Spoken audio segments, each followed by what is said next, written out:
Bonjour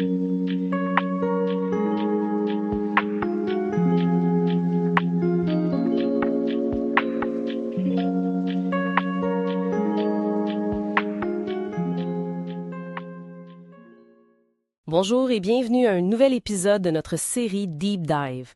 Cet épisode est présenté par l'Association des commissions des accidents du travail du Canada. Aujourd'hui, on plonge dans un sujet vraiment important en santé au travail ici au Canada. C'est le trouble de stress post-traumatique, le TSPT.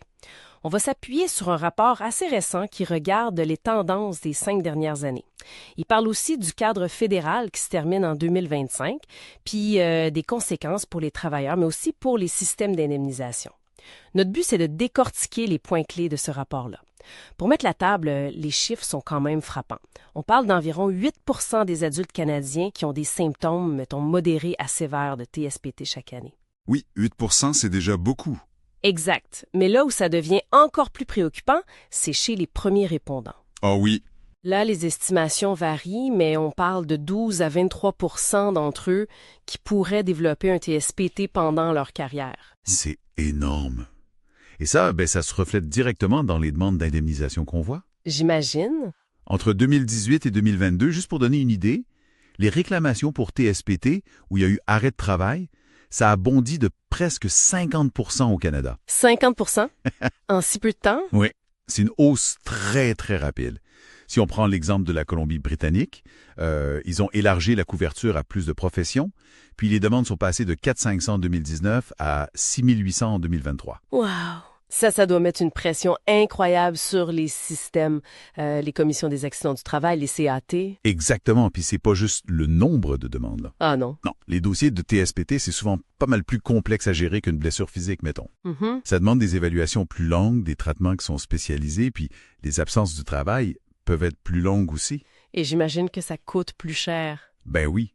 En Ontario, par exemple, juste les coûts pour les troubles de santé mentale qui sont indemnisés, ça atteint 28,1 millions de dollars en 2022. Quand même. Puis un des gros défis qui ressort pas mal partout, c'est l'accès. L'accès rapide à des soins spécialisés pour ces travailleurs-là. C'est pas toujours évident. OK. Donc, on a une augmentation des cas, plus de complexité, des coûts qui montent.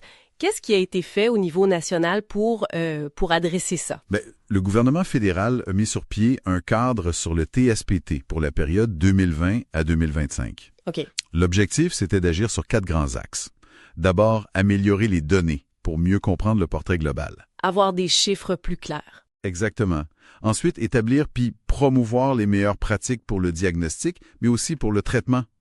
Troisièmement, miser sur l'éducation, la sensibilisation. Informer les gens. Oui, le public, les professionnels. Et finalement, renforcer la collaboration entre tout le monde. Fédéral, provincial, les organismes. Et il y a eu des investissements concrets. Oui, il y a eu un investissement important de 50 millions de dollars qui a servi à financer des projets qui ont touché directement plus de 150 000 travailleurs de première ligne. OK. Donc ça, c'était le plan pour 2020-2025. Maintenant qu'on arrive vers la fin, qu'est-ce que le rapport de 2025 nous dit? Est-ce que ça a fonctionné? Le rapport, il confirme qu'il y a eu des progrès, c'est clair. Par exemple, la surveillance des données s'est améliorée. On a une meilleure idée de l'exposition au traumatisme. Ah oui? Oui, une donnée intéressante du rapport, c'est que 63% des adultes canadiens disent avoir vécu au moins un événement qui pourrait être traumatisant. C'est énorme, 63%? C'est beaucoup de monde. Il y a aussi eu la création d'un dépôt centralisé pour les lignes directrices cliniques sur le TSPT. Ça aide à harmoniser un peu les approches de traitement partout. Bonne idée! Puis on a vu des campagnes de sensibilisation aussi comme celle « Les mots ont leur importance ». Donc, oui, des avancées notables, mais j'imagine que tout n'est pas réglé. Le rapport doit aussi parler de défis qui restent. Absolument. Le rapport insiste beaucoup sur l'importance de garder un leadership fédéral fort là-dessus, même après 2025. Faut pas lâcher. Exactement. Il faut aussi continuer d'améliorer la coordination des ressources. Souvent, c'est un peu fragmenté, les services sont pas toujours bien connectés. Mm-hmm. Et surtout, renforcer la collaboration entre le fédéral, les provinces, les territoires, puis les CAT, pour avoir une approche plus cohérente à la grandeur du pays. Et est-ce que le rapport donne des pistes plus précises pour les CAT, justement, ou pour les systèmes de santé, des recommandations? Oui, tout à fait. Et ça touche plusieurs points importants. Premièrement, la prévention. La base. Oui, on met beaucoup l'accent sur créer des milieux de travail qui sont psychologiquement sûrs.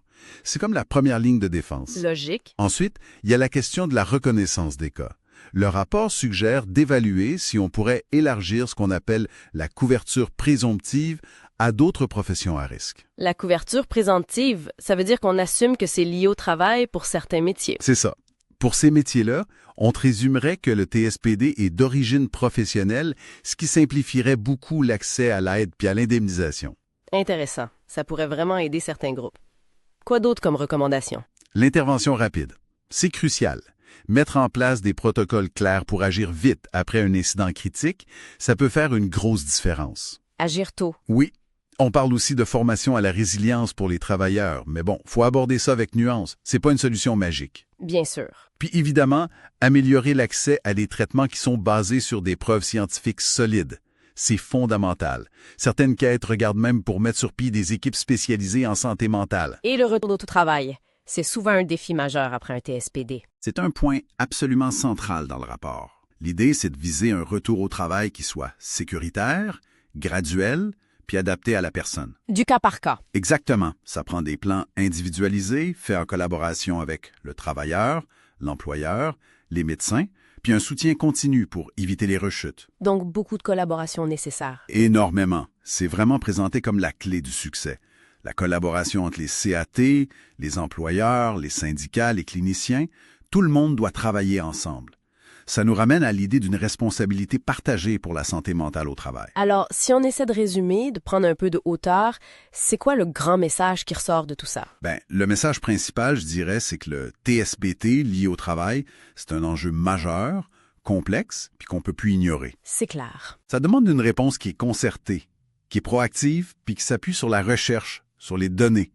Les systèmes, que ce soit l'indemnisation ou la santé, doivent continuer à s'adapter. Vers quoi on s'envoie alors? La tendance forte, c'est vraiment d'intégrer ensemble la prévention en amont, l'intervention rapide quand ça arrive, puis un soutien qui continue pour la réadaptation et le maintien en emploi.